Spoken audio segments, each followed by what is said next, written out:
Well, it's the hardest, easy way to make money. The hardest, easy way. Yeah.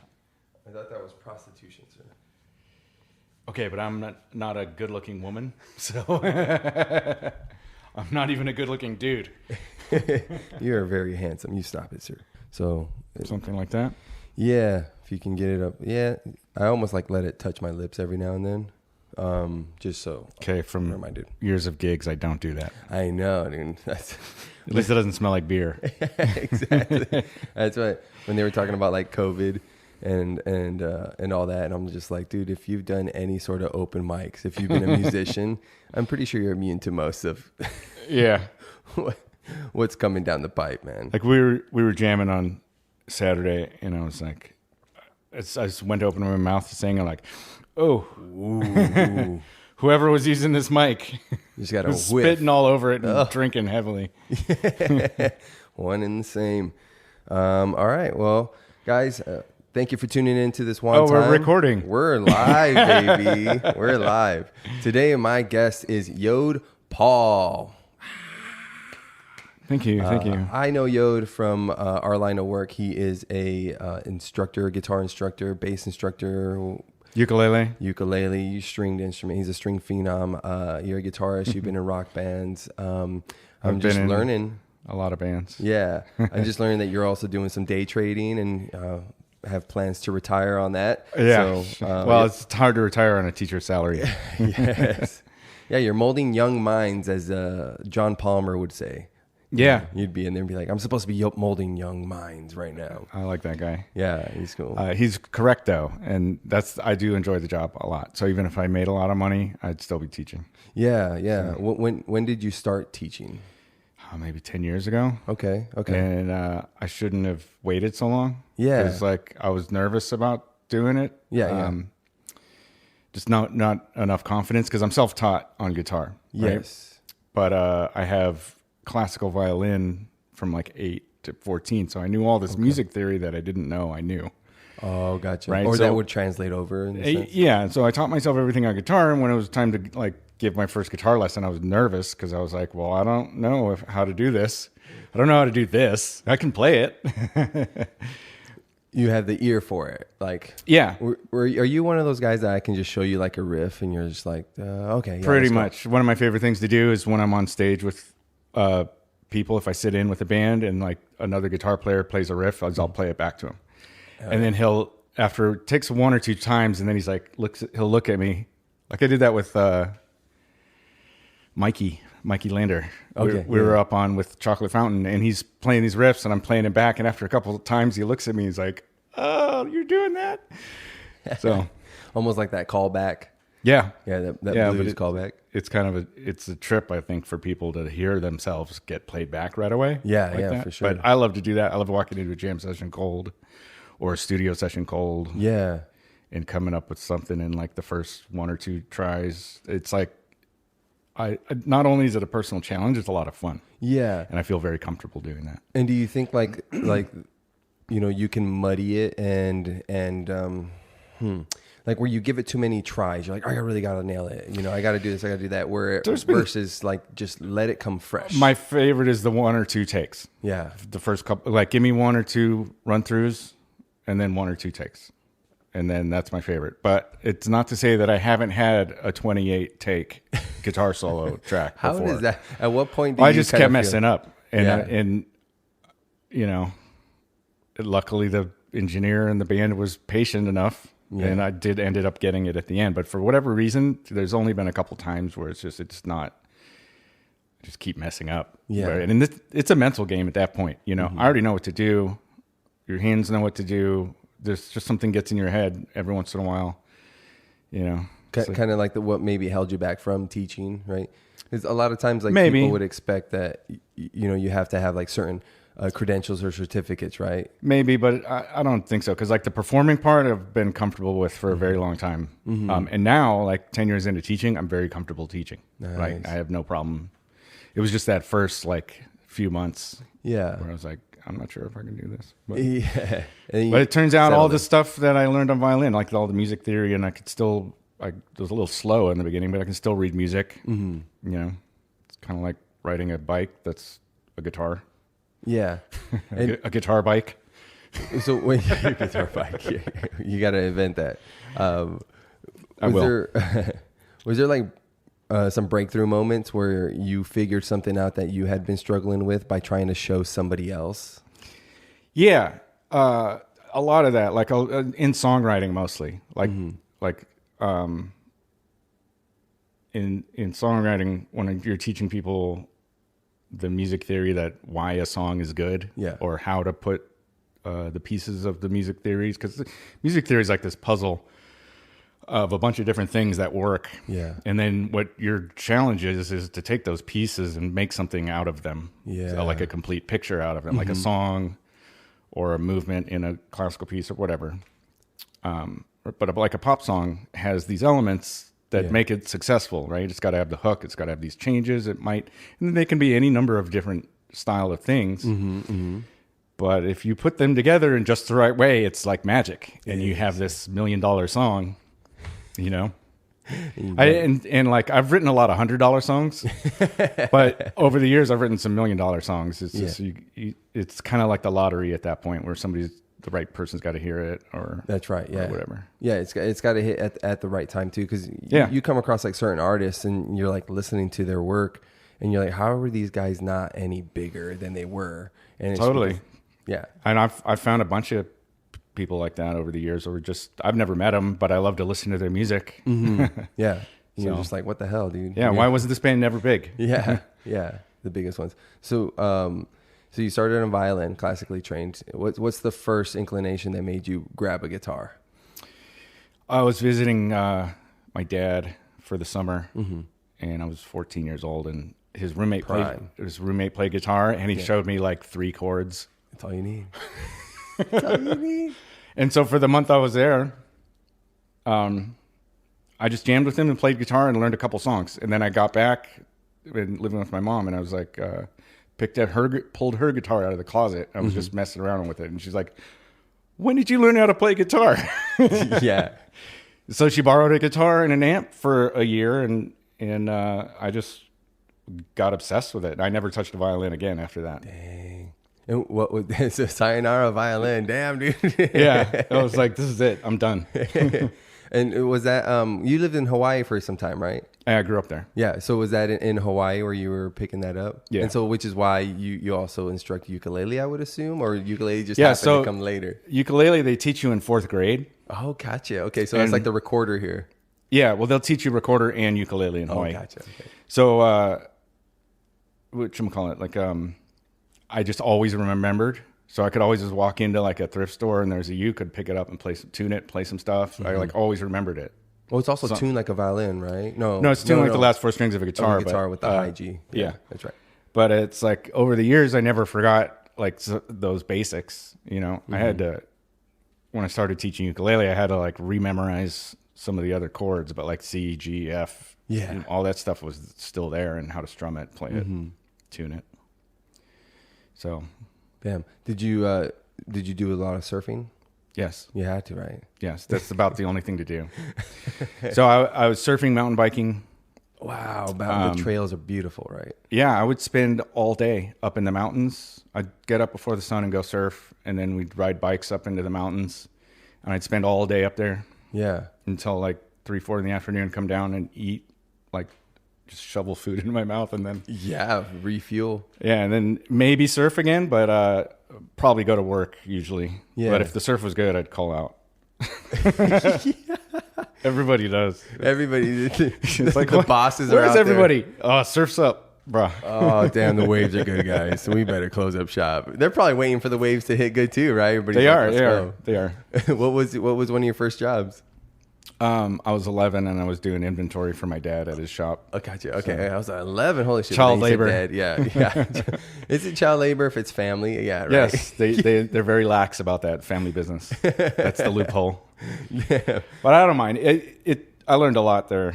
A lot about, because he owns a health food store. Oh, gotcha. Okay. Yeah, and so I learned a lot about nutrition, a lot about how to run a business. Age.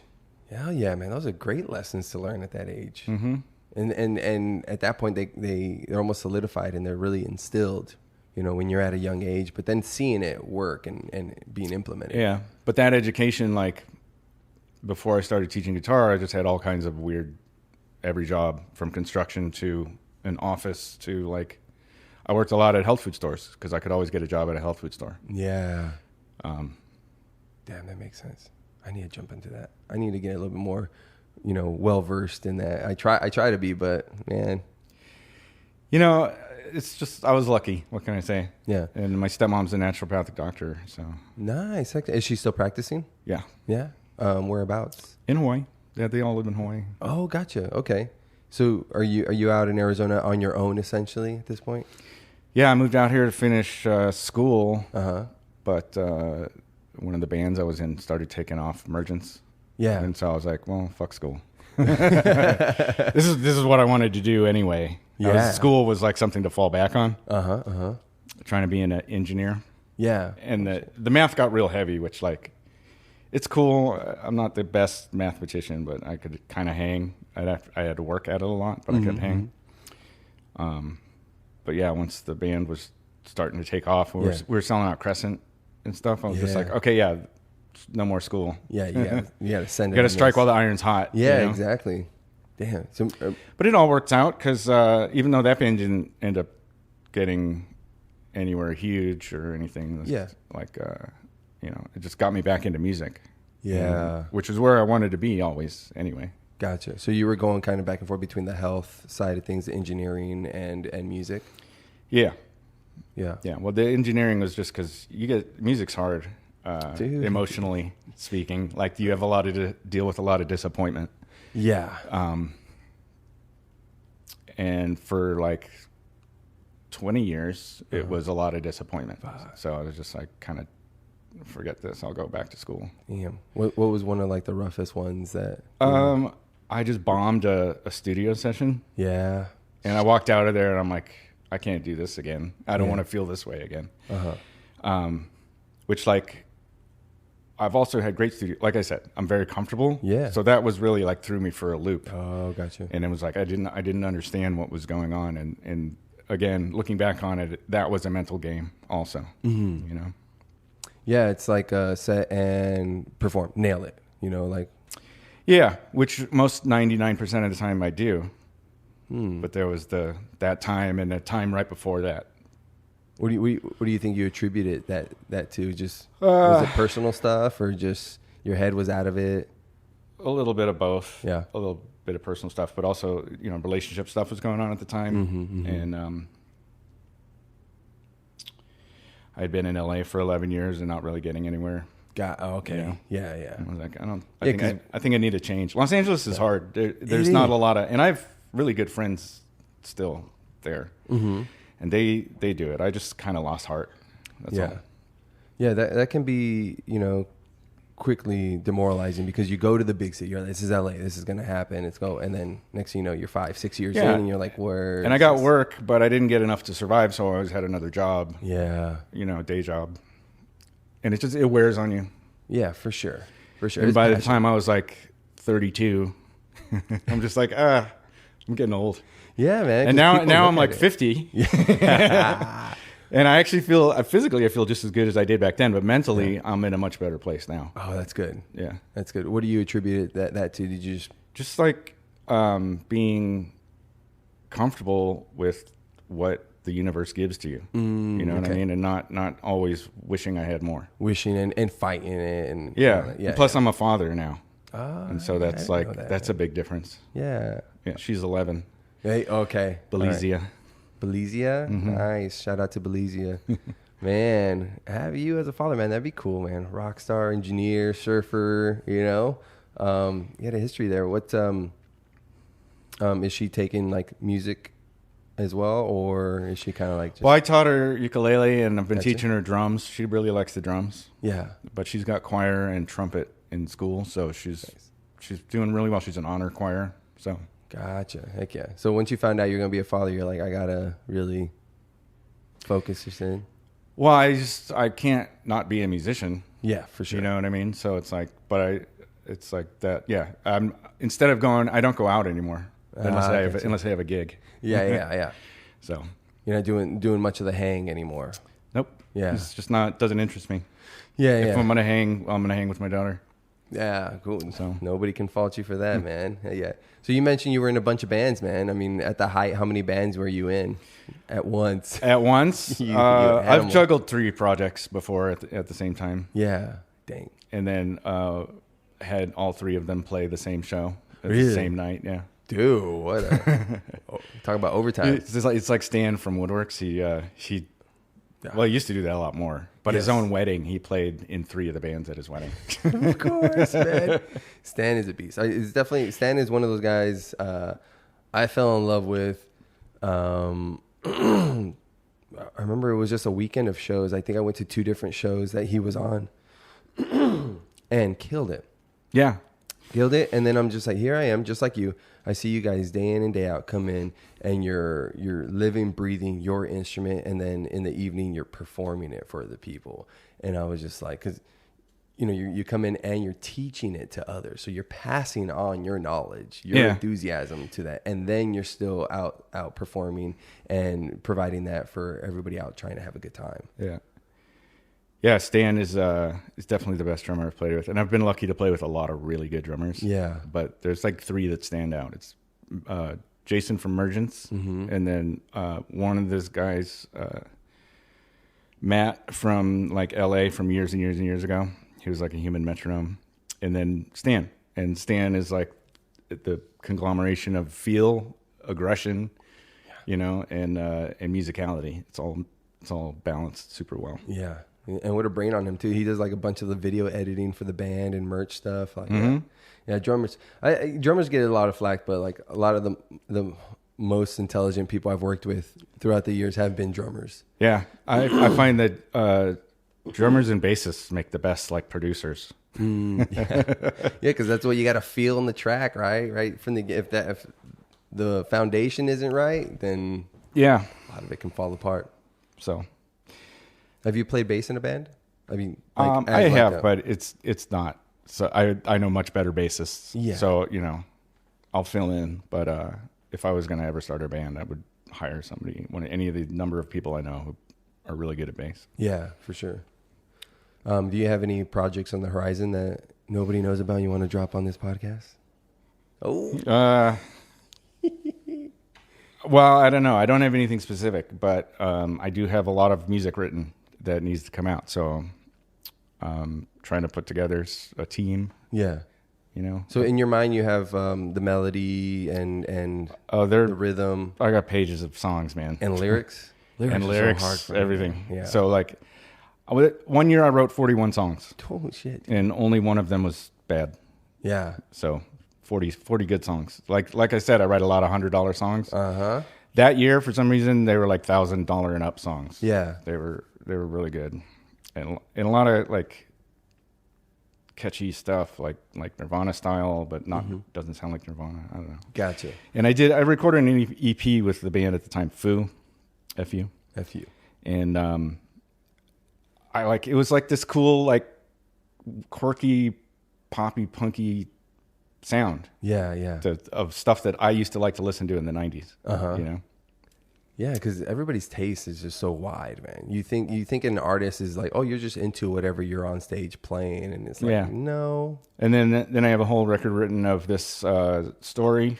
It's kind of like a sci-fi epic. Okay. And then so that's got a lot of more somber sounding stuff with like more like soundtracky. Oh, yeah, soundtracky build up. A lot more soundtracking. Yeah. And can I trip out to an album like that? Yeah, well, it reminds me of, you remember that cartoon Heavy Metal? Yeah, oh yeah. So it's like that with good songs, but also has this soundtrack quality to it. Badass, man. And then I got a bunch of kid songs written that I used to write for my kid when she was super little. No shit. Yeah, so I got about an album's worth of that, and then what else? Is it all just sitting on your hard drive or this hard drive? I read everything on paper. Yeah. Okay. And then I phone record, so I got hundreds and hundreds of those little voice memos. But I also write everything down on paper, so because I've lost hard drives over the years, and so I don't trust that. Gotcha. You know what I mean? So I write everything down.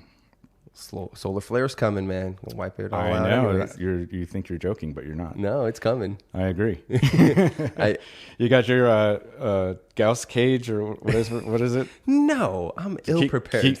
Keep your communications devices in there for when shit hits the fan. Dude, if I see it coming, I'm like, oh, there it is. Run. Faraday cage. That's what it is. Oh, Faraday? Is that what it is? It protects your electronics from the EMP, from the solar flare. Yeah.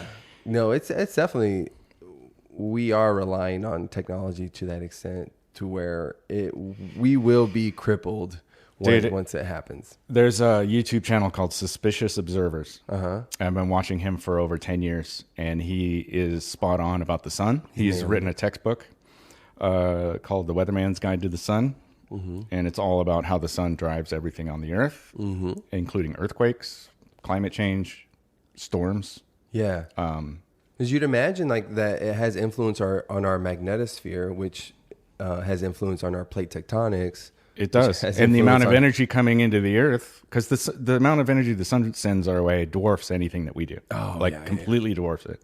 Yeah. And then the amount of energy funneling in through the magnetic fields into the earth can increase and decrease the rotation of the earth, can increase and decrease the volcanic activity, can increase and decrease the cloud cover. It's like to reflect sunlight or let it through. So like the sun drives everything. Yeah. And like our minuscule amount of activity is dwarfed in comparison. So exactly. The reason all the climate scientists say it's us is because they just completely ignore the sun's input. Yeah. They take it out of all the models. And they're just seeing it. And also just negating the fact that it does go up and down and up and down, because we're talking about eons and eons. Yeah, and we're at a solar maximum period right now. We're heading into one. So the amount of solar flares and everything is going up. So the amount of energy we're getting from the sun is going up. I mean, in the grand scheme of things, it's not a great solar maximum. It's somewhere in the middle. Gotcha. But it's on that uptrend. So we're going to have a lot more storms. To something that we're not used to, especially with our technology nowadays. Yeah, for the next decade, we're going to have a lot more storms and turmoil as far as climate goes. And it's the sun. And then it'll calm down for a little while, for a decade. Yeah. And cool off. Go through its phases. Yeah. Which is scary. That's a little bit scarier though, right? Like ice ages. Like that's. I am actually more worried about an ice age. Yeah, right. Because to be honest with you, come on, what? But really, the solar flare. Either way, the solar flare is going to take us out because the grid is not capable of handling. You know about the Carrington event, right? Is that I'm thinking about the asteroid that blew up over Siberia. No, that's Tunguska. But the Carrington event was this solar flare in like the 1860s, and they had just invented the telegraph. So that was the only like modern electric thing that they had. And the amount of energy that came from it was so great that the telegraph wires caught on fire, and like the end of the line where the clicker was, it was like sparking and arcing and starting fires at the end of the line. So that was 150 years ago. Yeah, no more than and two. They say that happens every 150 to 200 years. Oh damn! Okay. Yeah, and so if something like that happened, that's why you mean it's right there. It's right around the corner. And then there's also like huge solar flares that happen that can like flash a major part of the Earth that's facing the sun and completely fry like a good section of the Earth if the solar flare is big enough. And the sun makes those. Like sun's like 5 minutes away. They're around the corner. You know that like the Helios, the SOHO, the observatory, the solar observatory, and the satellites in space. Okay, so there's some video of the sun shooting off a solar flare that would be an Earth kill shot, but not in our. But direction. It wasn't sent in our direction, so we just lucked out. Jesus. But there's several of them since they put the satellites up that just happen to be going off to the side instead of we're just right at us. But I mean, that's the luck of the draw. That's just the nature of just even our existence. It's just what are the odds that we exist the way we do now? Yeah, exactly.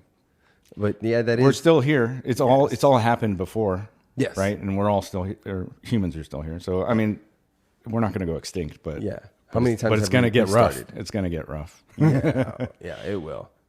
And just hopefully not in our lifetime. Yeah, right? I don't. I mean, I like to think that. I feel like maybe 500 years to like 1,000 years before anything majorly catastrophic happens. That's not our fuck up. That's what I like to think. Oh, that's not our fuck up? Yeah, well, that might come sooner. Easily, very easily. Yeah, because the sun is very powerful, man. Because I think that is the next step.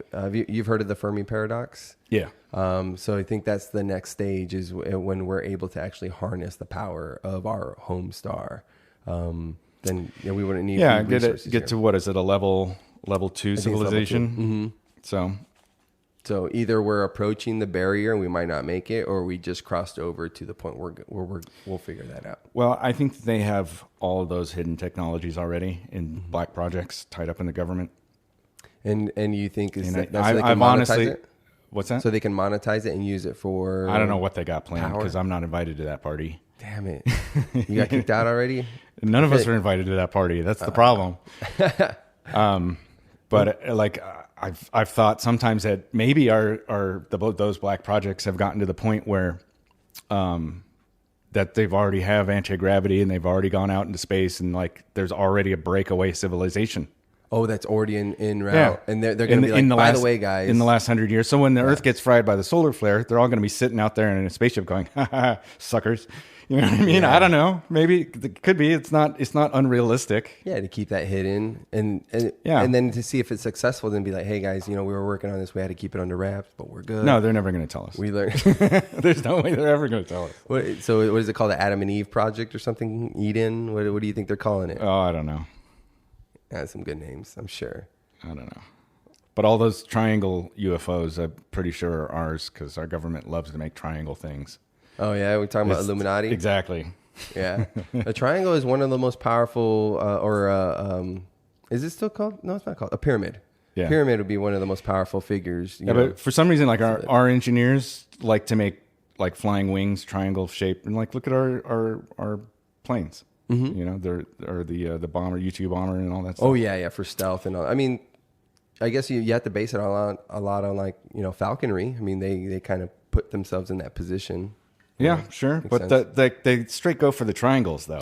That's why I'm thinking like a lot of the triangle UFOs are probably government. Were you around for the famous one here? No, I didn't live here yet, but I've just a few years ago I saw one here. Yeah. And me and the guy I was talking to, we both saw it. It made the news. Yeah.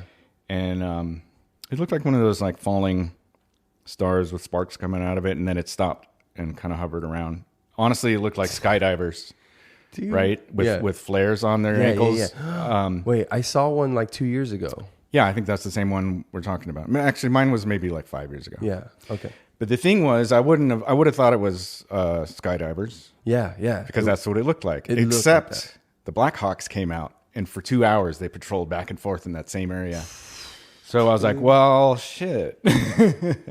And what do you think they got told? Hey, go out and look for things. What are we looking for? We can't tell you. I don't know. Just report back what you see. I don't know, but that's the kind of thing that makes you go, Oh, yeah. Because if it was just the lights by itself, I would have passed it off as skydivers. But when the military came out and was patrolling for like 2 solid hours looking for whatever it was, I was like, okay, well, that wasn't us. And it wasn't somebody filing a flight plan. So damn, how do you sleep that night? I don't know. I don't know, but we were recording a record right there, so that was a nice 2-hour break before we had to go back in the studio. Not only that, but I don't know. Do you go back in with like some inspiration? Like, hey, maybe they were trying to come down and listen to some good old rock and roll, dude. Maybe. I don't think they care. No, I don't think the aliens care about my records. Oh no. All right. So yeah, I guess you just go to sleep. Put the butt plug in and then go to sleep, man. That way they don't. What do you think that fascination is from? Why is always rectal examinations like the go-to thing? I don't know. That people bring up. I don't know. Ask Cartman. He's the one with the radio dish up his ass. That's too funny, man. So what about so since we're on kind of like, trippy things that people are not sure are real or not, Bigfoot. You like the idea of Bigfoot? I do like the idea of Bigfoot. Yeah. In fact, the whole cryptid thing, I kind of like the idea of. I haven't really seen any evidence to convince me one way or the other, but there's definitely some head scratchers out there. In fact, whether this is Bigfoot or not, Missing 411, if you like mysteries. Is it a website or? Well, it's probably a website. But, Yeah. But that's like this guy did a whole investigation on national parks, and the more people, more people go missing in national parks, like hundreds of people a year go missing in national park, but they are either not found or they're found in weird ways, like 100 miles away without shoes on. Mm-hmm. You know what I mean? Yeah. And like they couldn't have walked that far. Yeah, for sure. Especially without shoes. Yeah, no. No, and then all kinds of weird stuff like that. It's the missing 411. So yeah, I've heard of that. Where they, I think the part that I heard was that there's probably like trafficking tunnels. You know, there's that, but like people, a family will be on a hike, and the dad will go around the corner and then disappear. Or he'll turn around and his kid is gone, and even though he was like 20 feet behind him on the trail. Mm-hmm. And then they search for hours and hours and hours, and they find the kid 10 miles away, like that evening. And it's like... Most of the time, are they unharmed or are they... No, they'll find him dead.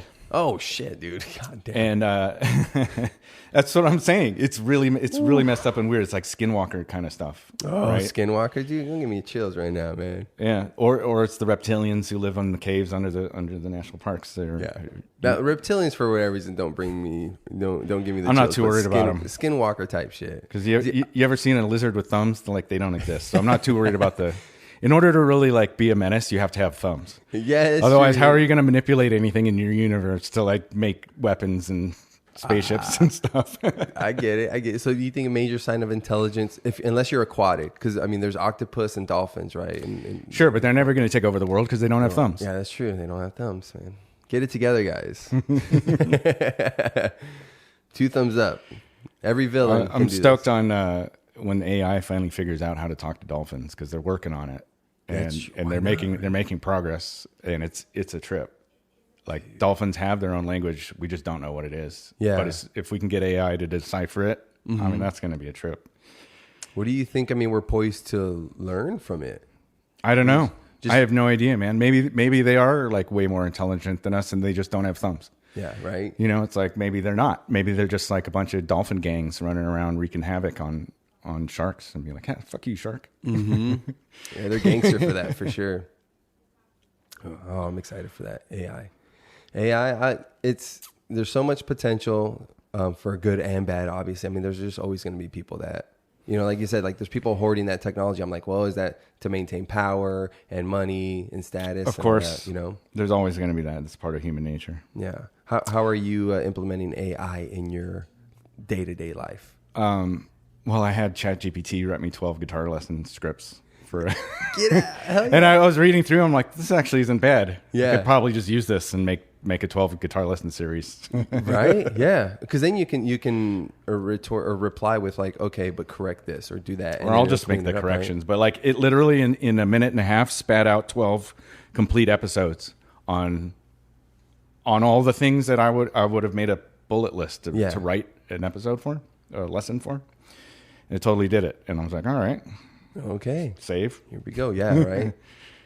But it's good for stuff like that. And it's good for the artwork. I like a lot of the artwork. Mm-hmm. It's just got a cool look to it. Where do you go for the artwork? Is that still There's Mid-Journey. No, well, they have their Dolly. I think it's Dolly. I'm not sure. I'm ignorant. But then there's Mid-Journey. There's a bunch of different ones that are really good. Yeah. They're not free. The free ones are fine too, but they're just, you get like 5 seconds of video. That's it. Gotcha. Okay. So something a little bit more in depth, a little bit more pro, then spend some money. Yeah. And get it. Where the only real issue is that they're going to have 6 fingers. But everything else looks totally great. You're like, hey, thanks for the image. Can you remove 1 finger? Yeah. I'm good enough with Photoshop. I'll just do it. Yeah. Oh, yeah. You're a man of many trades, for sure. But I think a lot of people are going to be out of a job, like newscasters or game show hosts. Lawyers and all that. Maybe even lawyers, yeah. Game show hosts, don't tell me that. I'm doing that on the side. Obviously, the porn industry is going to be struggling.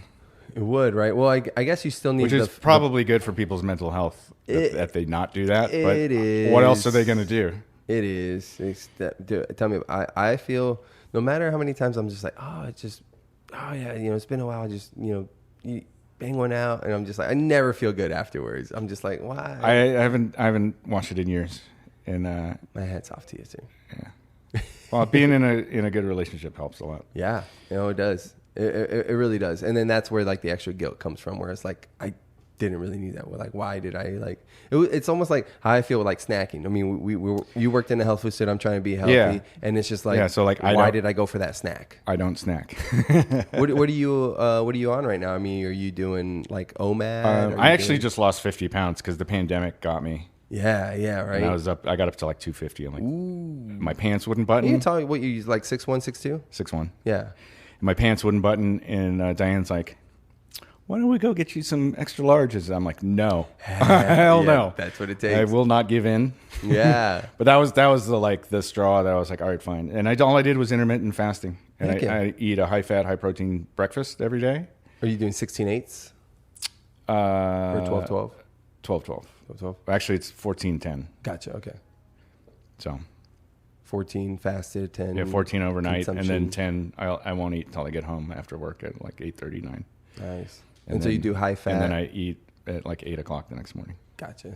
And you do high fat, low protein. You said, or high protein, high fat.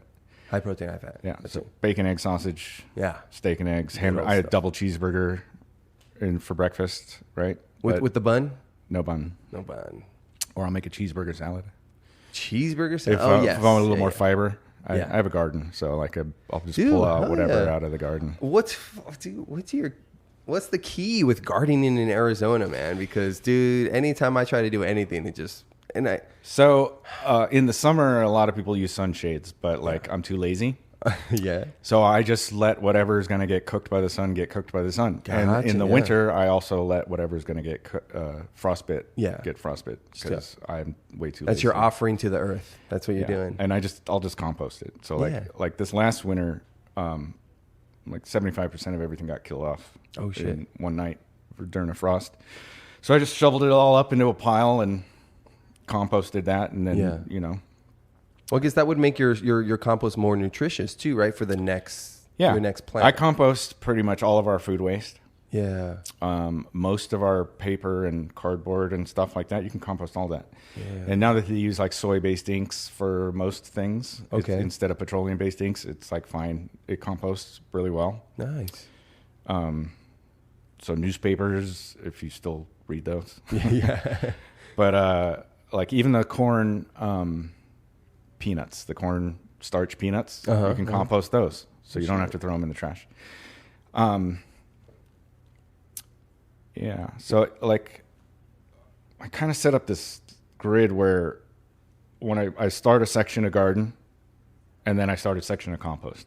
Gotcha. And when that section of compost is piled up, I cover it in dirt, and 30 days later I'll plant there. Gotcha. Okay. And then there's already a next section of compost, right? So my garden kind of moves across all this compost areas. Perfect. And then when I get to the end of the designated amount of space, which is like 25% of my yard, I'll start over.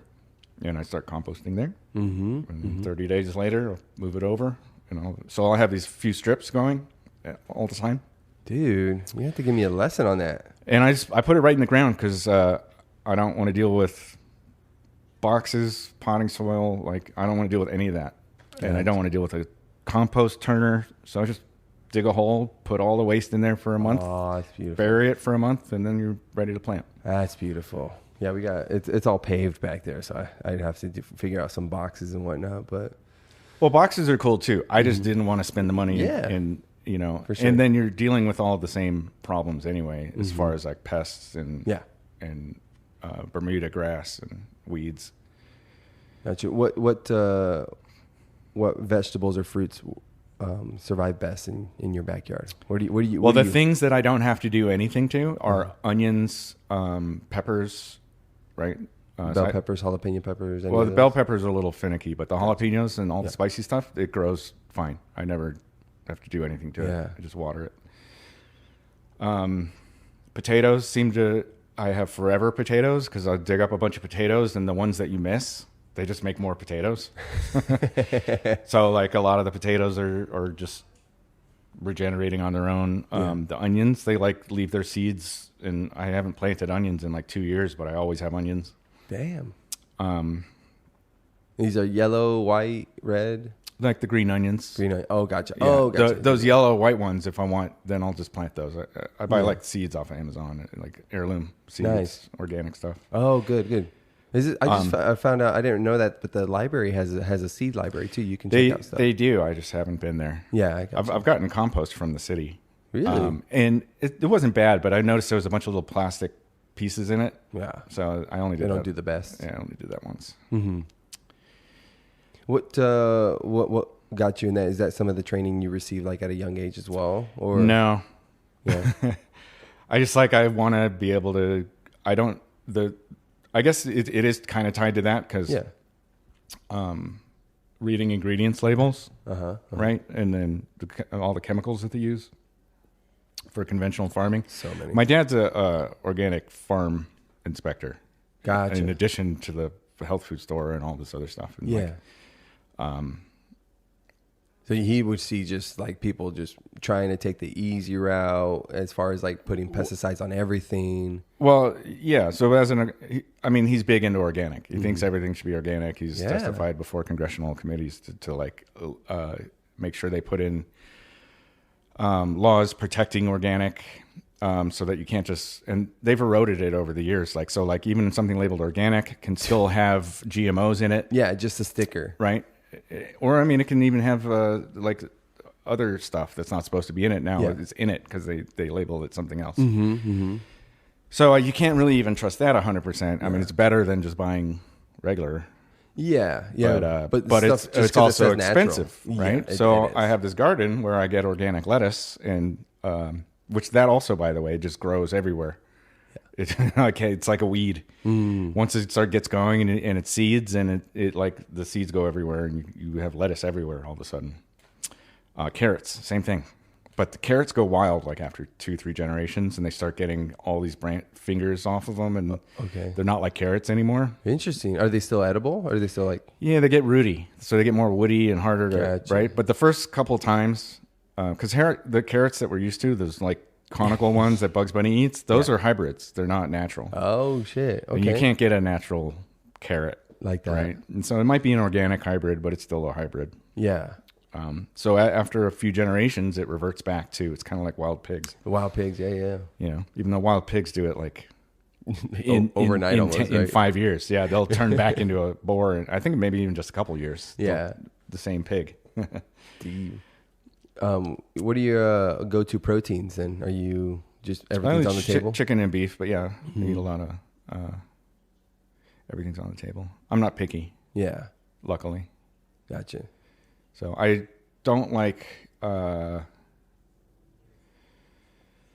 grains and the seeds, and I stopped eating cereal years ago because I found out how toxic it is for your brain. It's so crazy, man. Yeah. And then it's part of just so many of ours daily lives, or mine it was. I could probably count on one hand the many times I've eaten cereal in the last 5-6 years. Yeah. But especially the puff stuff is the worst. The pressed flakes are maybe acceptable for a brief period, but the puffed corn puffs and all that stuff, the high temperature and pressure changes the proteins into toxic proteins. Yeah, trying to do that.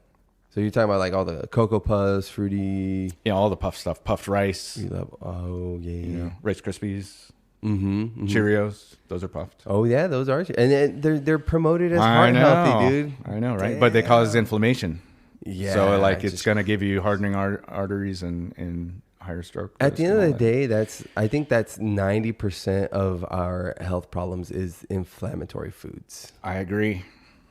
Inflammatory foods, man. Yeah, I just did a 3.5 day fast last week. Excellent. Yeah. I do that once a year. Yeah.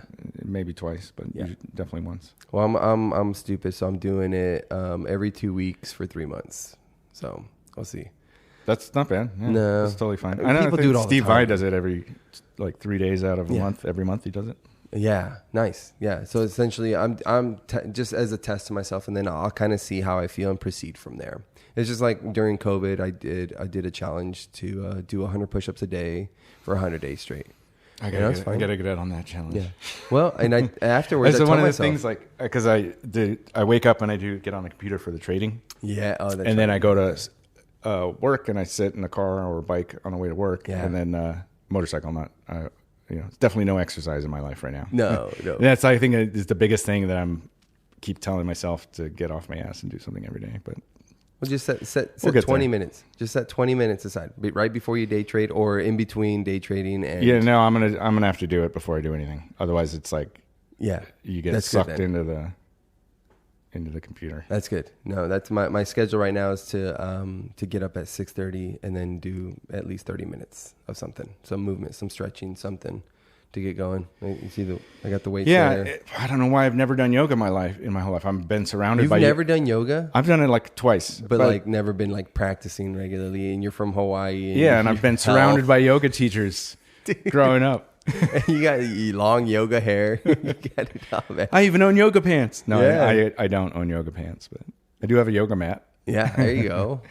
But I never like did it more than a couple times, and it's like, why not? I don't know. What was it? Is it the holding part of it, or it's not even hard? It's just like, I don't know why. I'm getting at. Like, do you think that maybe just like the sitting there and doing the postures, maybe you'd want something more? Because there is like different types of yoga. Well, I do prefer weightlifting, but which I used to get loading gear like 4 or 5 times a week. I would be loading 50 and 100 pounds. Your own roadie for sure. And so I've always felt like that was minimum enough. Yeah. But now I don't really do that anymore either. So, what's your rig right now? Like, what's your like this is my go-to rig? Your guitar and amp and. So my favorite is these 2 Music Mans. They're 75 pounds a piece, and and I run them stereo, right? Plus, all my guitars. I'll sometimes, depending on the show, I'll bring anywhere between 2 to 6 guitars to a show. So the Music Mans are identical amps. Yeah, gotcha. One's a 74 and one's a 75. Oh wow, badass. 112s, 212s. 212s. It's the HD 130. Okay. The 212 combos. Yeah. They sound amazing.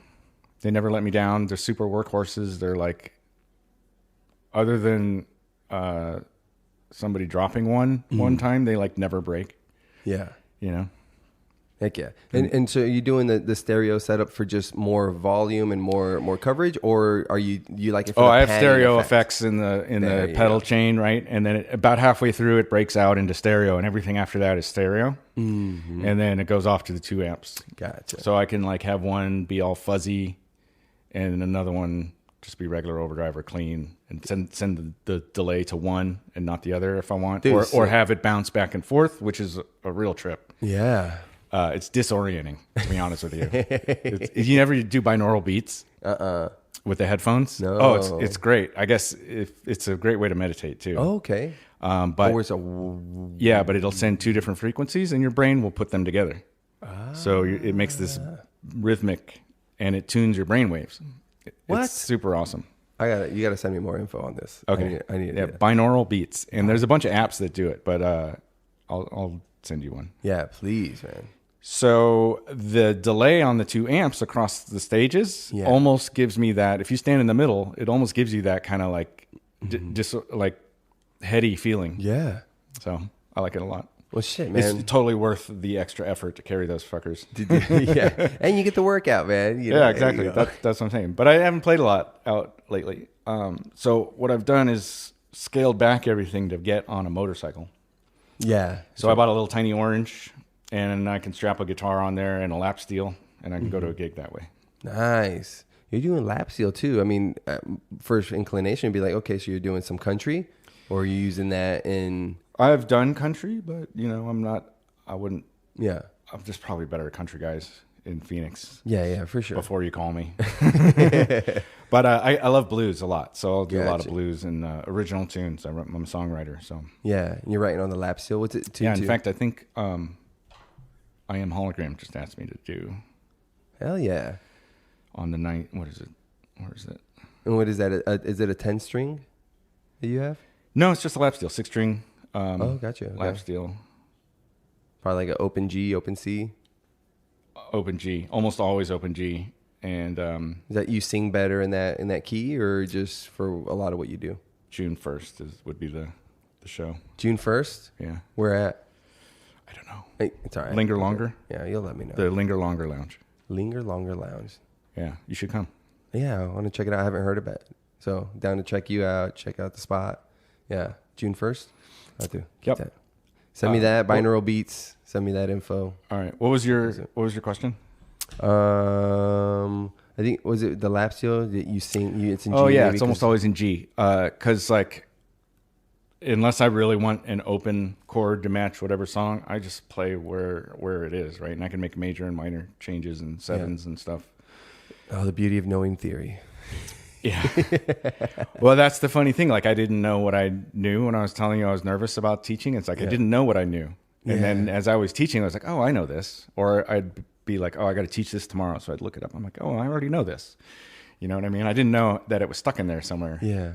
So that's why I was nervous. Dig it out. Yeah, you dig it out. That's the thing about teaching someone, man. Yeah. You know, it solidifies the information in your mind. Definitely. It made me a better musician. That's why I'm saying why did I wait so long? I should have been doing it from the very beginning. Hey. But one of my last guests was like that, where he rode a bike and he's like, I love it. And then he worked his way to being an instructor within like 2 or 3 years. Yeah. And then he went scuba diving. And he's like, oh, I love this. And then worked his way to be an instructor. And I'm just like, wow, what a way to just kind of like solidify something. Like, yeah, just be the best, be so good at it. You can teach other people how to be good at it. Yeah, exactly, man. I think that's great. Like, I love riding a bike too. I 6 or 7 years ago, I got on a bike for the first time. Yeah. And the first time I got on the freeway, I had a panic attack and I made it one exit and I had to get off and rest. Because I was like, this is insane. Well, yeah, on the freeway, was it here? Or it was here. Dude, yeah. And you had to take it on the highway. Well, like, it's a commuter. I've never gone on a pleasure ride. I've like, because my car got repoed and I was like, I got to get to work. Oh, gotcha. So then and I can't afford payments or insurance. So I just dropped a couple grand on a bike. Yeah. With a friend's help. So the bike you're riding right now, that's the first and only one you've had? Or no, this is the third one. Oh, gotcha. What happened to the other two? Well, actually, the first bike, PC bought me. Oh, and he bought it for $100, and he's like, here, it doesn't run, but you can have my garage until summer. Oh shit. Okay. And so I rebuilt the entire thing and got it running, got it registered, and like I was like, okay, cool. I guess I'm a biker now. Dude, now you're rebuilding guitars, dude. Jesus. Or fucking motorcycles. Yeah. You animal. Well, I taught myself how to work on cars too. So like the motorcycle was easy. Oh, okay. Yeah. Yeah, because everything's just right there. It's exposed, right? It's right there, and it's 2 cylinders instead of 8, and it's like, there's a few hundred bolts instead of 1,500 bolts. Yeah. And Dude, I was on a podcast last week with car guys, and I am not a car. I don't know shit, dude. I barely changed my oil for the first time myself, 2 weeks ago with the help of my buddy. And it's just like they were just like, I think the last time I paid for an oil change, it was $21.95. To tell you how long ago that was. Holy shit! Yeah, yeah. So, I mean, sometimes you just need it. Hey, I don't have time. I don't have the other pieces right now, but Yeah, but when I was gonna do that this last time, and it's $110. Dude, it was crazy. No way. It is. Yeah, you really have to. They get you on like those maintenance plans. Yeah. So let's say both air filters, a full oil change, and a filter. I think ran me $40. Yeah. Mm-hmm. Nice. Yeah, I went with full synthetic, which I don't know. He was like, you didn't have to, but I wanted to go a little bit longer. I go with that because I want to go longer. Yeah, exactly. Yeah, keep it cleaner. And honestly, it's a $5 difference. Yeah. So $5-10. So what happened with your first bike? So you got it for $100. You rebuilt it. You must have been like super intimate with it. There's something I knew there. it. I rewired all the wiring because it didn't have a speedometer or front brakes or when I got it. Damn PC. Well, he didn't know. He doesn't know. Yeah. And it was $100. And it was $100. And so I rebuilt everything on it. And then I was like, oh, there's not even a muffler on this thing. Shit, yeah. So they were running drag pipes. So oh shit. I just get it all legal. Yeah. Go get it registered. And then that lasted about 8 or 9 months, and it chewed up all the gears on the freeway on the way into work one day. Uh-huh. And I had first, second, and fifth gear were all chewed up. So I'd have to start it off in third gear to get home that day. I didn't ride it again. Gotcha. I went and bought another bike. Oh, gotcha. But I was like, I still had to ride home from from Mesa. You just white knuckling the whole time? No, I stayed off the freeway, and I was only had third and fourth gear to work with. And so how does that operate? Was it like it starts off just really slow because you got to rev it and like kind of tease the clutch until you get going, and you might as well start Flintstoning it too. Here you go. Damn, how long? What was the drive home? It took like an hour. Oh shit, dude. But I mean, I had on that same bike I had before that happened. I had the throttle cable break. Okay. So I had to pull the broken throttle cable with my hand to get home. Oh, right? shit, So I'm like pulling it, trying to run the clutch, and only foot brake. Well, right? yeah. So I'm doing that, trying to get home. Well, good thing you're a musician, dude, so you can balance all the fucking things you got to do. Ah, damn. Yeah. So you ride it home, then you're like, I got to go out and buy another bike. Where is that first bike? Did you just... It's in my backyard. Oh, okay. Yeah. I don't know. I told my daughter if she wants to rebuild it, she can have it, but I'm not going to do it for her. Yeah. You gotta earn that. Yeah, for sure. Yeah. She'll be better for it. Yeah. For sure. And then your second bike, what? It's a Honda Shadow, 1100. So I went from this little 250 that barely did 75 miles an hour to this 1100 cc that would do like 120. Beast. It's a cruiser, so it's not like, I know those sport bikes, which is my next bike, by the way. Okay. But they'll do like 180. Yeah. God forbid. Yeah. Please, future Yod, don't do that. Don't do it. You got a daughter. I know. But I want to go to the track with it. That's why I want a sport bike. I just want to take it to the track and kind of get all my jollies out there. Is there a specific track you're I don't know. Honestly, I don't know. Yeah, there's the Phoenix one, then there's the Wild Horse Pass one, or that's like a drag.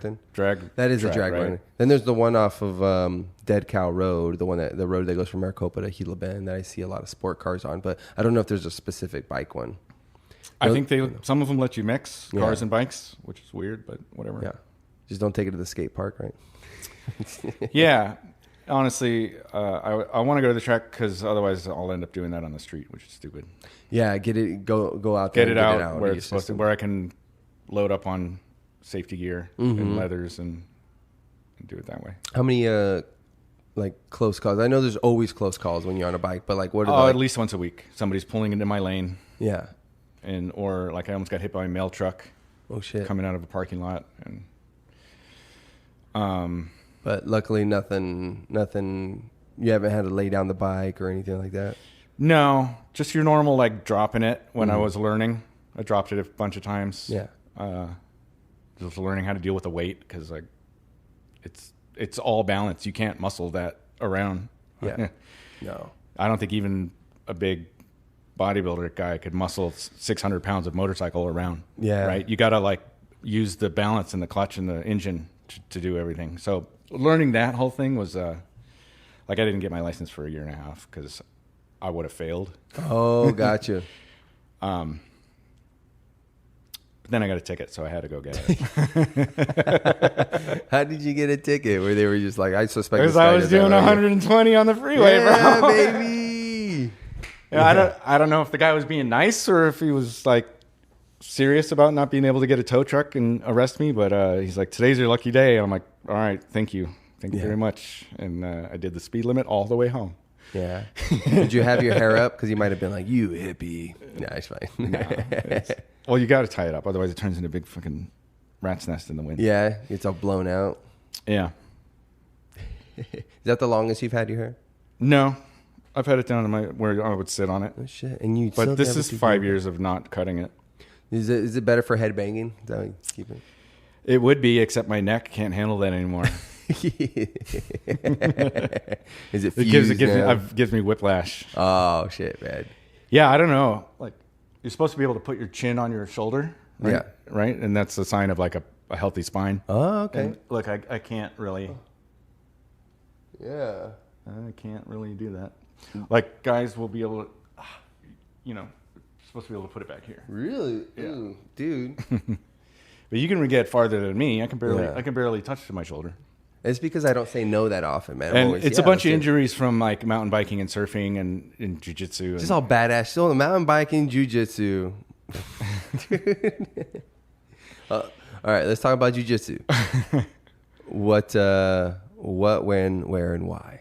Well, because it's my favorite of the martial arts. I've also done karate and judo. Yeah. And a little kung fu, but jiu-jitsu is my favorite because the grappling, like any of the fights that I have been in, you know, one of us got in a punch, and then the rest of it was like wrestling on the fucking ground. Yeah, yeah. So I was like, fuck this. I'm going to get good at that. Yeah. You know, don't fight kids though. It's never worth it. You know what I mean? And like when I was younger and stupider, you just think, why not? Yeah. Well, yeah, you're being tested. I got to stand up for, you know, my ego and pride. Yeah, no, there's nothing that ever, looking back on it, none of it was ever worth any of it. Really? Yeah. Whether I won or lost, because I've won and lost both. Won and lost. Yeah. It's like, didn't matter. It wasn't worth it. Yeah. And that was that before you knew jiu-jitsu? No. Gotcha. Well, yes, some were and some weren't. But, gotcha. But I haven't been in a fight since I was like 22, 23. Yeah. De-escalation tactics, man. Yeah, it's much better to not do that. Are you, even though I'm always prepared for it? It's have my to last be resort. prepared. It'll always be self-defense at this point. For sure. What degree of belt did you get to? Honestly, if I had to start over and go to a dojo now, I'd just restart. I'd consider myself a white belt. Yeah, well, that's good. But I did make it to purple. Dang. At the time. Yeah. But that was 15, 20 years ago. 20 years. Actually, 20. Oh my God, it's over 20 years ago now. Oh, damn. Okay. So. And how often were you going then? I mean, I was going every week for a number of years. Yeah. Like once a week or? Every week, yeah. Yeah. Yeah, that'll get you there. For sure. Hammering them down. And I've broken, you know. Not from jiu-jitsu, just fighting? One was from breaking boards in class, you know. Oh, gotcha. Okay. So. Yeah. Damn. But I was always protective of this hand because of the guitar. Yeah. So. Yeah. All right. What was the other thing you mentioned? The mountain biking. That's one thing I almost got into as my kids were, my first child was being born. Like I was shopping bikes and then just never pulled the trigger on it. But are you still doing it? I have not done that in a long time either. Like I said, you know, a motorcycle, I haven't had a car, right, to take a mountain bike somewhere. So I'd have to ride. Well, I used to ride, when I first moved to Phoenix, I used to ride to work from downtown Phoenix to Scottsdale and back. On your bicycle? Yeah, that was my only transportation when I first moved here. Gotcha. And then, like that bike broke because I had it for so long. It rusted out. Nice. But I don't know. In LA, I used to ride too. Yeah. When I didn't have a car, I'd go, and that was 22 miles a day I'd ride. Yeah. Damn. That was commuting. You know. 22 miles in what, 3 hours? No, I'd make it in 45 minutes. Really? Yeah. Yeah. It would during traffic, I'd be faster than a car. Yeah, you're cycling. Yeah, that's right. I was thinking the motorcycle. Yeah. But and then LA actually has great trails, like right out of where my backyard was. Yeah. I could, like, in 5 minutes I'd be on a trail and nice. I could ride around there. So that was a lot of fun. Here I just, I don't want to buy a bike. Yeah. Oh gosh, I've gotten lazy, dude. It's all right. You know what I mean? It's all right. It's all right. As I've gotten lazy as I got older, I don't want to lift as many things. Yeah, for sure. For sure. So tell me about this, the day trading thing. What was the first inclination where you were like, okay, let me give this a shot? I got into, so in 2009. Okay. I tried to do the Bitcoin thing. Yeah. And I couldn't figure it out. And after about 2 weeks, I gave up. Yeah. And every time I think about it, I kick myself. I'm like, you dumbass. You should have. You should have stuck it out. I should have stuck it out and figured it out. So like in this 2018 or whatever, I bought some cryptos and made a few $1,000, and I was like, okay, cool. And then I lost a few $1,000. Yeah. Okay, not cool. Yeah. But I was like intrigued by it, and like, and everybody tells you to invest in the stock market, and I'm like, that's just kind of like gambling. Like it's like buying a scratcher. A scratcher almost. Yeah. And like it might go up, it might go down. Yeah. You know what I mean? And so I would much rather be in control of when I make money. Yeah. And so that's why I wanted to get into the day trading thing. And honestly, like I said, it's the hardest, easy way to make money because I've won and lost thousands of dollars in a week. Yeah. and then like been like, what the hell did I just do? Yeah. And digging yourself out. And I'm all depressed and like, and then I'm just like, okay, again, thinking back to that time I gave up on Bitcoin. Mm-hmm. I'm like, okay, don't give up this time. Don't do it. And so like over the last 4 years, I've gotten to a point where I feel like I could take a few $1,000s and turn it into a few $100,000. And like I said, not overnight, and not necessarily without a mistake, and maybe not some backpedaling, but it feels good. Yeah, being able to be independent like that financially. Sure. What are you using? Is it Robinhood or what's the? No, I use exchanges and the webs, like if I had somebody handling myself the website. No, like Binance, and so I trade a lot of cryptos, and then there's a couple of like off exchanges that let you trade stocks. Mm-hmm. But crypto's 24 hours a day, so is that the edge it has over like the standard one? Yeah, so you can trade at any hour. Yeah. So if you work days, you can trade evenings or early morning. So I get up at like 3:00 in the morning. Dang. And what are you reading reports and? No, I just read charts. Everything you need is in the charts. Yeah. It's either price action or some indicators that can give you an edge. Because, without the edge, you're just gambling. It's a 50-50. Yeah. But if you can read the data, it gives you an edge. So now suddenly your odds are 60-40. Gotcha. And then the hardest thing to learn was risk management. Okay.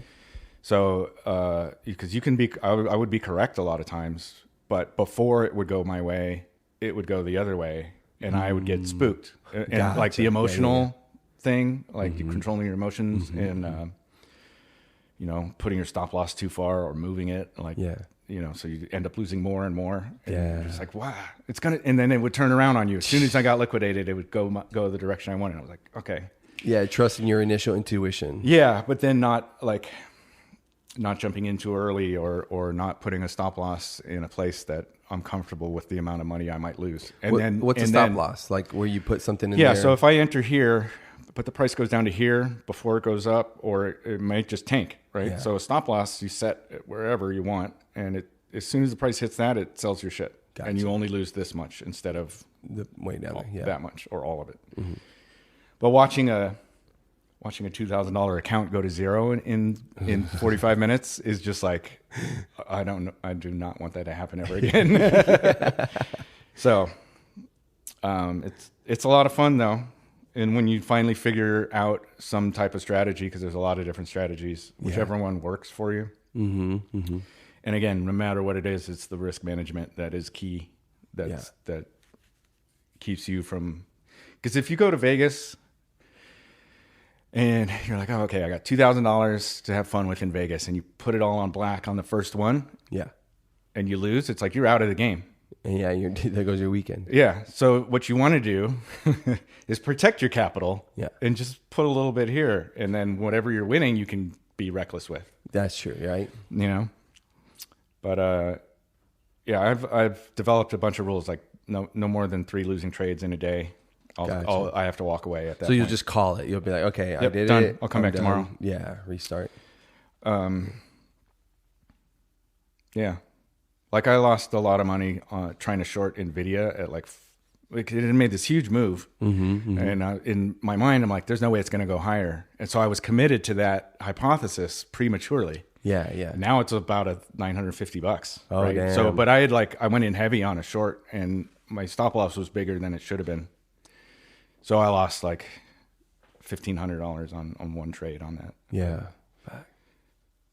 And now live and learn. So I guess what you're saying is you should have retained those options that you had. Well, I should have made the stop loss tighter, and I should have read the data better. Gotcha. And realized that it didn't have to go down. Mm-hmm, mm-hmm. Right. This is like a year and a half ago when it was. Gotcha. But each one's a lesson, man. It is. And you just don't make the same mistake twice. Eventually you'll get to a point where you're not making those mistakes that totally fuck you. Yeah. And then practice, like a paper trade, right? That's free. And you can make all the mistakes you want. Okay. So Interesting. Paper trade. You have to send me a bunch of this stuff, man. I'm gonna need notes from you. You got it. All this done. You got it. But I highly recommend anybody who wants to start just paper trade. And the problem was, because I tried that in the very beginning, you don't get the same rush or connection that it's real because it's fake money, right? Exactly. So then after losing my real money, now I have this connection where I can really feel like it's winning or losing a trade with the fake money. Not that I recommend you go out and lose money, sure, but you will. Yeah. Everybody does when you start out. You need to take that as you're going into it. Be like, hey, this is going to happen. Don't bet more than you're willing to lose because you're going to lose it. Yeah. And then my goal now is to take this demo account and with $3,000 turn it into $1 million. And the whole time I'm doing this, I'm also putting away every paycheck a little bit of money for when I'm ready. Yeah. To just go in heavy. Ooh, what a! So I mean, I got fake money up to like $3,000 into $25,000 in like 6 weeks. Yeah. Okay. So, hell yeah, man. It's doable. Yeah. Totally doable. Yeah, and you got your systems in place, and you know, and I'm learning every day. Yeah, and I'm like I got obsessed with guitar. Yeah. This is how I'm getting obsessed with this. So every day I'm watching videos. I'm reading. I hardly ever read anymore. I haven't read a lot since college. Yeah. But like I'm reading about trading strategies. Yeah, and this strategies, and that and techniques, and what to look out for. Yeah. Dude, epic. So if somebody wants to try it, you got to become obsessed with it because you're up against professionals, right? And you're some amateur walking into the poker table, right? In the World Championship of Poker. That's what this is, because it's the entire world, millions and millions of people, institutions, algorithms, computers, all designed to take your money. Yeah, exactly. Walking into the and casino. if you think you're going to go in there without having an edge and just be like, oh yeah, I'll make some money and place the trade, it's not going to happen. Yeah, they're going to take your money. Don't do it willy-nilly. Don't do that willy-nilly. So you got to develop some type of edge, whatever it is. And like I said, if you just blindly go in there, it's 50-50. Let's say that was the odds. Because it could go up or down, right? We don't know. We don't know what the market's going to do. Yeah. But then if you have an edge, like you develop a system of either price action, so you're reading the chart, the candlesticks, or you got a system of indicators that tell you when it's okay to take a trade. Yeah. That say, like, every time it's done this in the past, it's 60% of the time it does that, and you can bet on it and then set your stop loss accordingly. Well, now suddenly you're winning 10% more than break even, right? So you're getting a 10% return. Yeah, every time, which is great. Which may be more than actual 10%. It depends on how much you bet, right? You could double your money every time. When it does go your way, it could go your way big, right? And then when it goes against you, you make sure that it only goes against you small. Yeah. So anyway, balances, dude. A lot of that stuff just goes over my head. But well, it was like I don't know. A lot of the AI stuff goes over my head, and I want to use it to but I don't know how to get started with it. Yeah, and then. But I can link you up with my buddy Alex that does a lot. He does websites, and I want to make my own AI server. Right, and run it out of my house instead of using somebody else's machines. Yeah, hell yeah. I definitely got to link you up then. He's a wild man too. Cool. Yeah, I'll do that. Speaking of wild man, can we touch on? You mentioned your father. Was that the same father? No. So you're talking about the Source family? Yeah, if we can. Sure. It's up to you. Like I said, I didn't. I was wondering if you're going to bring it up. And I asked you if it was cool. Yeah, it's cool. So. My birth father is James Baker, the YaHoWha, Father Yod from the Source family. And, he led a cult of about 150 people, I think, at the maximum. And they had the first vegetarian restaurant in L.A. And then he packed everybody up, moved them to Hawaii because they thought the world was going to end. Yeah. What year would that have been? Like 74, I think. Gotcha. I was born in 75. Gotcha. And within a year, he had died. Hang gliding accident off of Makapu, which is funny. I used to surf there a lot. And I'd sit out there and look at those cliffs and the beach where he died. Dude. Where he landed. He died later, but yeah.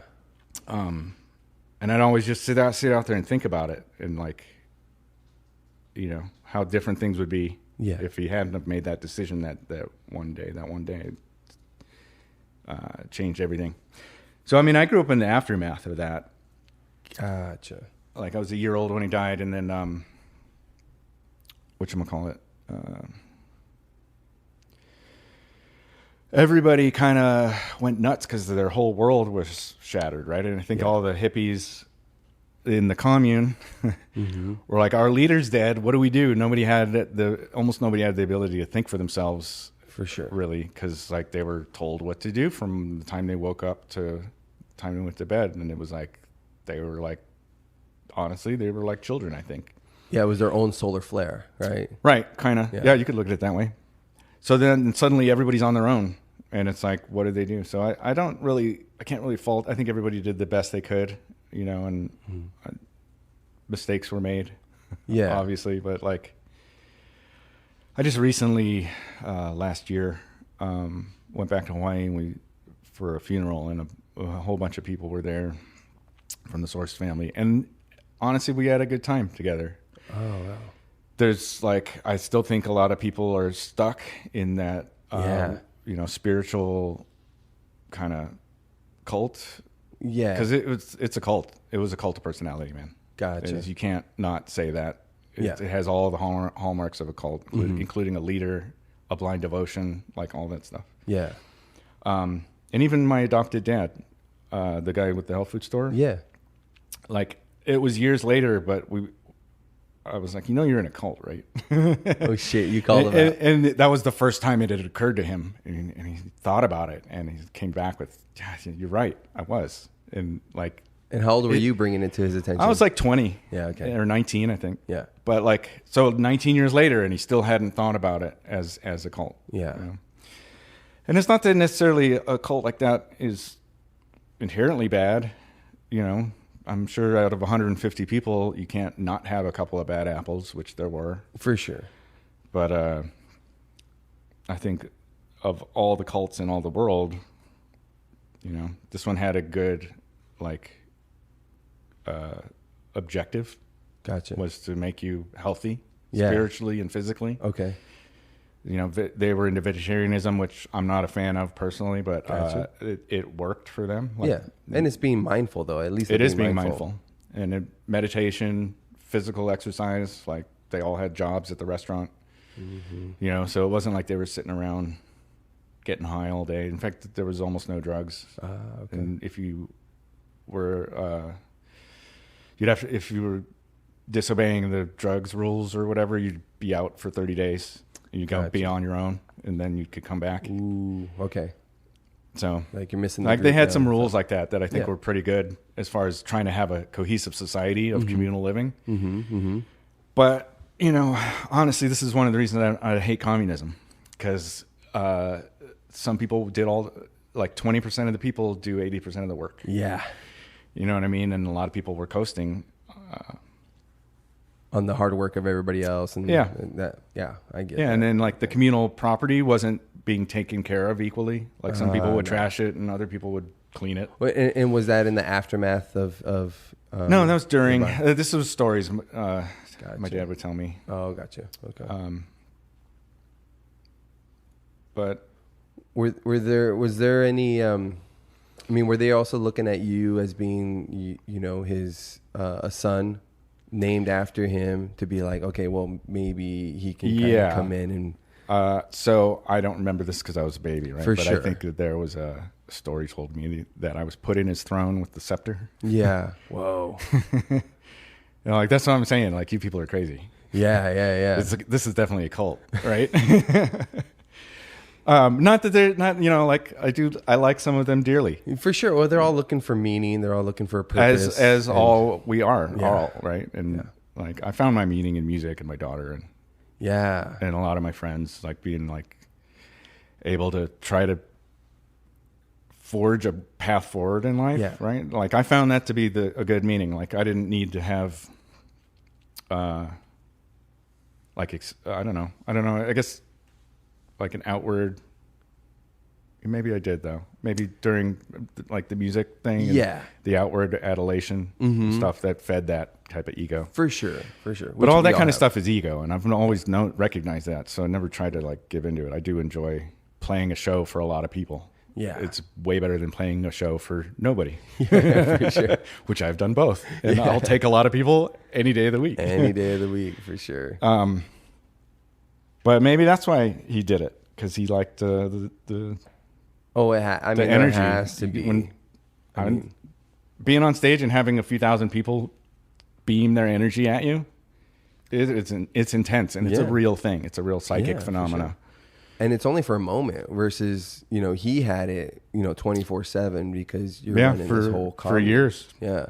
This whole commune. And people aren't just there. You're not just there to entertain them. You're also giving them purpose, direction. Yeah. That's the part that I think he was doing right. Yeah. He was giving purpose and direction.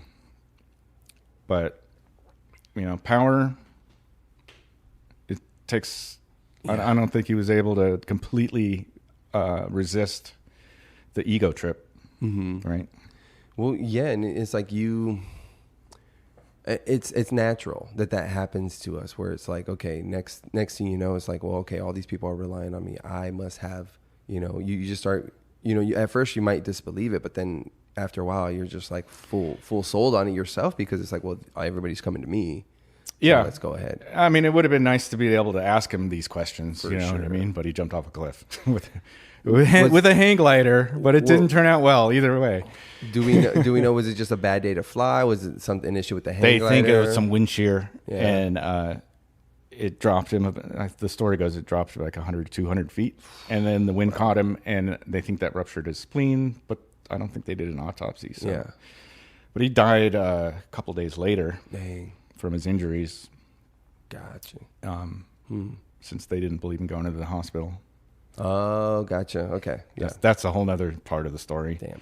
It's like he could have lived. Yeah, had they gone to the emergency room. Did some intervention, man. Does your daughter happen to know the story? No. When she's a little older, I'll sit down with there's a documentary that's pretty accurate, I think. As far as it's called The Source Family. It was on Netflix for a while, and I looked for it recently, and I haven't been able to find it. I think, Netflix rotates their stuff. Yeah, they do. But I'm sure there's a way to watch it. It's just called The Source Family. Mm-hmm. Okay. I'll have to look at it. Like I said, I didn't, I had heard that, I was like, oh, Yod's cool. He was a dope musician, this and that. And then when everybody's like, well, yeah, his dad was like that. I was like, no, I didn't know. And so when I asked you, I never brought it up to you. Obviously, that's just crazy. But, when I asked you to come on too, I'm like, I do want to talk about it, but I'm not going to do any research. I want to I don't want to come in with my own. Since we're talking about music and stuff, so there was a Source Family band. Oh shit! Okay. Which, if you want some like heavy stoner, rock, kind of psychedelics, okay, that's like, is this bad or is this good? I can't tell, but it's definitely intense. Yeah. That's your jam. Okay, I have to check it out. There's like 9 records. 9 records. Dang, they were going in. And like probably my favorite is called Penetration, and it's him with kettle drums and bullets strapped across his chest. Fuck yeah! Because he's a World War II. That's right. He was. Yeah, he's killed hundreds of people. So right before you got here, I was like, okay, I do need to just read a quick couple things. But yeah, he was his actions in World War II. I know you got to go in here. No, we got like 15 minutes. Yeah, his actions in World War II. What was he known for? So there was an article in the paper, and like my adopted dad, he has it cut out in a scrapbook, and it chronicles what he did. Mm-hmm. So he was on the USS Chicago, and while it was sinking, everybody abandoned ship, and the Japanese were coming by with the planes and strafing the men in the water. Mm-hmm. And so he had taken shrapnel, but he swam back to the ship, climbed all the way back up to the ship, was loading these 50-pound canisters of ammo to the anti-aircraft gun by himself with one arm. Yeah. And he shot down 13 Japanese planes and saved all the men in the water. What? Yeah. Jesus. Whoa, dude. You are cut from a different cloth, my man. Yo. Well, it's like everybody's got their own path. I've had to live in a shadow, which I don't mind. It's a big shadow. Yeah, right? Or for sure. Big shoes to fill. I haven't tried to fill those shoes, and Yeah. I just want to play guitar. Yeah, and you're instructing the next musicians of the world, and people that are just having fun. Like, what's your youngest student, and what's your oldest student? Well, I've had students as old as 80 and as young as 7. Yeah, the whole gamut, man. Right. You're doing it. Yeah, a couple of a lot of times guys will come and be like, well, I just retired and I've always wanted to do this. It's my dream to play this song, whatever, Hotel California. Whatever. Yeah, I just want to come in and learn this one song. Well, not just the one song, but it's like, that's my dream. That's my goal, is to be able to play this one song. And I've never had time to play guitar. And it's like, so some people, like, maybe I've had guys who played for 20 years but never got good. Mm-hmm. And now they want to take it seriously because they're retired. Or I've had guys who never picked them up. And they are devoted, and they practice, right? And some of them make a lot of progress in their first year, and others don't. And I think from talking to other instructors, I think sometimes, well, they say that if you don't start when you're a kid, you're at a disadvantage because those pathways aren't. I'm like, well, maybe, but like I think the devotion, the time, right? The time. If you're going to do something for a couple hours every day, you're going to get good at it. Yeah, for sure. It might take you 2 years, it might take you 5 years, but it's my favorite thing to say is the difference between somebody who's good at guitar and somebody who's not good at guitar is the person who's good at guitar is stuck with it long enough to get good at guitar, to get over those barriers and the plateaus and all that. That's and I've been playing for 35 years and I still practice daily. I practice every day. I still feel like I'm getting better every day. I still feel like I'm making breakthroughs, some things that, while I can do all the things that I want to do on a guitar, there's like more conceptual things, or maybe like a little bit more flashy stuff that I'll see somebody do on YouTube and I'm like, oh, that's cool. And I'll try to learn it. And then I'll struggle with it for a week. For sure. Until I get it. I'm like, okay, cool. Bang. There you go, man. But I'm always trying to improve, That's good. That part of the journey never stops. Yeah. And I think that applies to anything, whether it's all across the board, for sure. Yeah. It should be, relationships. If you like math, you're going to be doing math your whole life. Yeah. Whether or not you get paid for it. And math is everywhere, honestly. It is. Yeah. You're doing it now with the day trading. Yeah. That's true. There's a lot of Fibonacci in that. Yeah. It's freaky how accurate the Fibonacci is. You just bank on that and you can make it pretty fun. Honestly, if you did it right, you could just use the Fibonacci and make money if your risk management is right. Yeah. But there's like 101,000 other things that you could also pay attention to. Tons. But most importantly, pay attention to yourself, your spirit, tu alma, your mana. What do you want to call it, man? Yod, I'm going to get you to work, bro. All right, brother. Thank you so much for stopping in. Let people know how they can follow you online if you have an online presence. I'm not even sure if you do, man. You're this enigma. Yeah, I get on Facebook like once a year. Yeah. But The Finger of Yod, that's my Facebook. So facebook.com/The Finger of Yod. That's the page. Perfect. Cool. Finger of Yod. That's all we need, man. Yod, thank you so much, man. Right. Thank you. Guys, until next time. Adios. Ciao. That was awesome, man.